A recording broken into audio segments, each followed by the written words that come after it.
ഇന്നത്തെ യാത്ര മഞ്ചേരിയിലെ പ്രശസ്തമായ കുന്നത്തമ്പലത്തിലേക്കാണ്. അതിപുരാതനമായ ഒരു അമ്പലമാണ്. ഇവിടെയാണ് മീനമാസത്തിലെ എല്ലാ വർഷവും പൂരം നടക്കാറ്. അങ്ങനെ ഈ പ്രാവശ്യവും മാർച്ച് 25 പൂരം. അങ്ങനെ ഞങ്ങൾ കയറി തൊഴുതു. ഏകദേശം പണിയെല്ലാം പൂർത്തിയായിരിക്കും പൂരത്തിന്. അപ്പോഴാണ് അവിടെ കുറേ കുരങ്ങന്മാരെ കണ്ടത്. ഇവിടെയാണ് നമ്മൾ പൂരത്തിൻ്റെ സ്റ്റേജ് പ്രോഗ്രാം നടക്കാറുള്ളത്. ക്ഷേത്രത്തിലെ ഏറ്റവും വലിയ പ്രത്യേകത ഈ കൽപ്പടികളാണ്. ഈ കൽപ്പടികൾ ഇറങ്ങി വേണം ക്ഷേത്രക്കുളത്തിലെത്താൻ.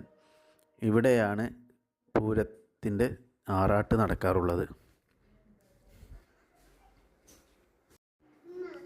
ഈ കൽപ്പടികൾ കയറി ഞങ്ങൾ വീണ്ടും ക്ഷേത്രമുറ്റത്തെത്തി. അപ്പോഴാണ് കുഞ്ഞൂസ് ക്ഷേത്രമുറ്റത്തുള്ള സ്റ്റേജ് കണ്ടത്.